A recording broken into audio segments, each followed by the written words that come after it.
Hours of practice, days in the gym, and years to perfect it. For a Southeastern Conference gymnast, it's all about setting your sights on that perfect score. It's been a long road in the Southeastern Conference, but it's time for one team to stand out, boasting the top 4 teams in the nation, including the undefeated Florida Gators.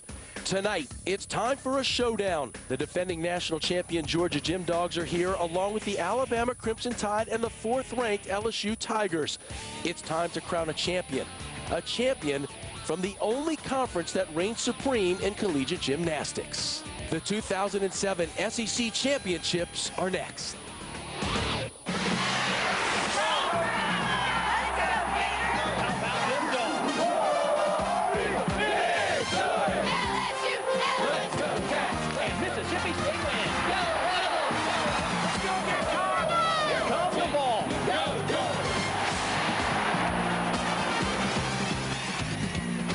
Welcome to Alltel Arena in Little Rock, Arkansas. 7 teams, 4 top-ranked squads, but only one team can go home as the SEC champion.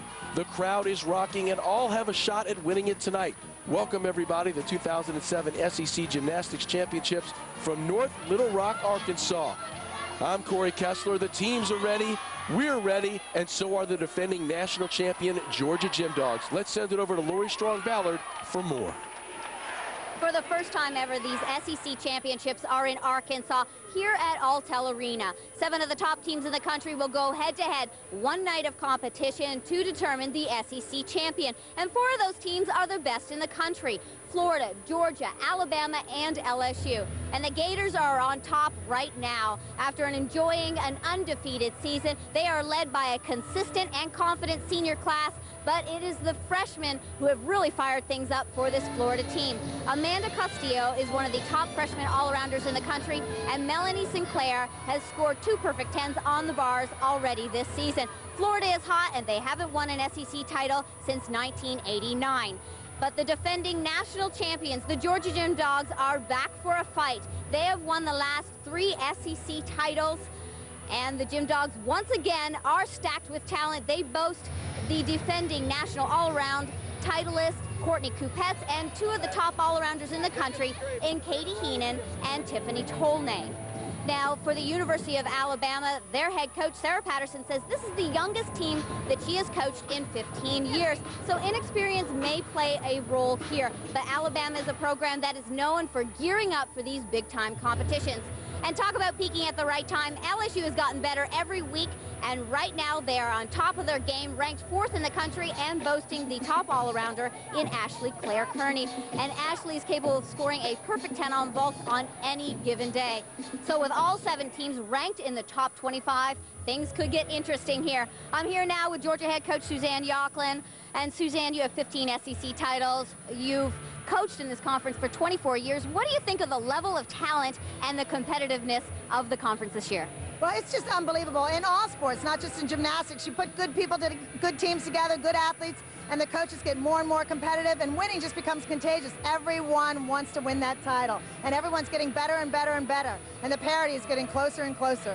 As the defending SEC champions, who are you most concerned with here, and could there be a dark horse that could come into play? I'm mostly concerned with us.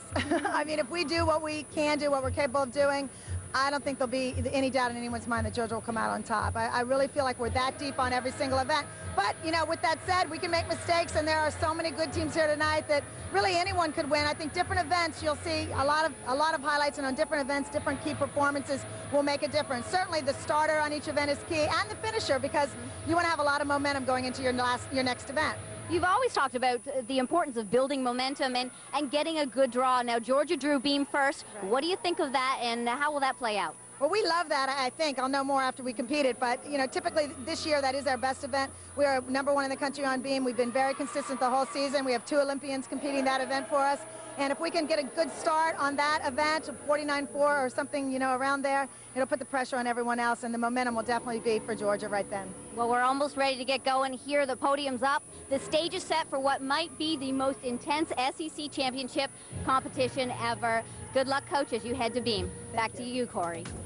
Thanks, Lori. Let's get this underway. The competition draw takes place the day before the SEC Gymnastics Championships. The top athletes choose a package from a hat that determines where they will rotate in this event.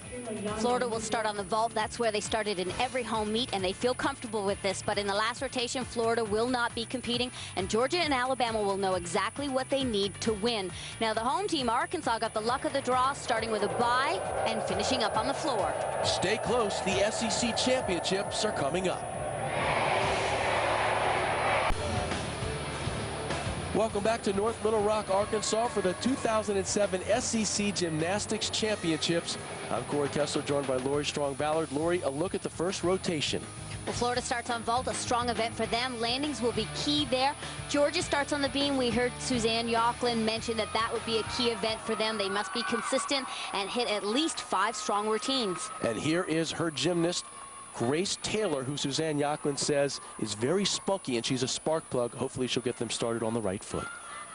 The coaching staff at Georgia can't say enough about this athlete. She has been phenomenal for them this year.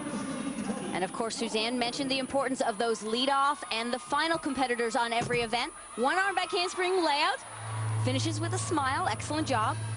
When Suzanne asked Grace about leading off this entire competition for the Georgia Gym Dogs, she said, "Suzanne, no problem." And no problem so far on this routine. And remember, the SEC Championships is a pressure cooker. There are 7 teams competing. 4 events are competing all at the same time. So there's noises and music going on in the background. You're hearing cheers from the different fans happening at different times. So concentration is so important for these athletes. Focusing into her front aerial. Excellent job pulling the arms on top. Not a single wobble throughout this first routine. Grace is getting the job done for Georgia. Just the dismount here. 2 back handsprings, do a double twist, tiny hop on the landing. That's the routine Suzanne was hoping to get from Grace. Great job. And it couldn't have come at a better time for Suzanne Yochlin and her Georgia Gym Dogs. One more look at the freshman's performance on beam, Lori. A layout that lands 2 feet needs extra power, and that's difficult to get it out of a 1-arm back handspring. Grace does a nice job with her tumble series. And a 9.875 for Grace Taylor. Now we move to Florida on vault. Here's Breanne King, who does have a 9.9 back in 04. And she matched that career high earlier this year when she nailed this vault against Auburn. That's what Florida's looking for here. Yurchenko layout full, small hop on the landing. Now, Breanne is 5'8" tall, and that's considered tall for a gymnast. So she needs to key in on her technique on this vault. Really good job of blocking solidly off of the table to get her plenty of height to finish a full twist and 1 rotation. A 9.775. Here's the freshman Summer Hubbard for the LSU Tigers. So now we go from a 5'8" gymnast to a 4'11". It's great to see so many different body types. Giant full to a ginger. She does an excellent job of laying that body out in the ginger. Healy straddle back to handstand. Summer says the team she most enjoys competing against is Arkansas. Of course, they are the home team tonight. Beautiful stretch position in the air. Lands stiff-legged on the dismount. She is so tight through this routine and so quick. Giant full into the ginger. That was the release element I was talking about, getting that really stretched out, laid out position. Most of the athletes do it with a pike in their hips. A 9.875 for Summer Hubbard. Here's Heather Hite for the University of Kentucky with her floor exercise. Kentucky has already had a couple athletes competing on floor. They've had a fairly strong showing so far. A 9.85 and a few in the 9.75 range. You were talking about height of these athletes. Heather is 4'11" tall. Opening with a double pike. Solid on the landing. She is such a competitor, and that's one thing she says that she loves about Kentucky Gymnastics, is working hard and competing. Scored a 9.9 on the floor exercise at Florida. Earlier this season, we talked about her comeback story. She had bones removed from her knees in the fall, and they weren't sure how long it was going to take for Heather to recuperate, to recover from such a surgery. It really hasn't been done very often. Heather worked very hard, came back, and has been so strong for this Kentucky team. It's impressive to see her on floor tumbling like this. Sky-high double back.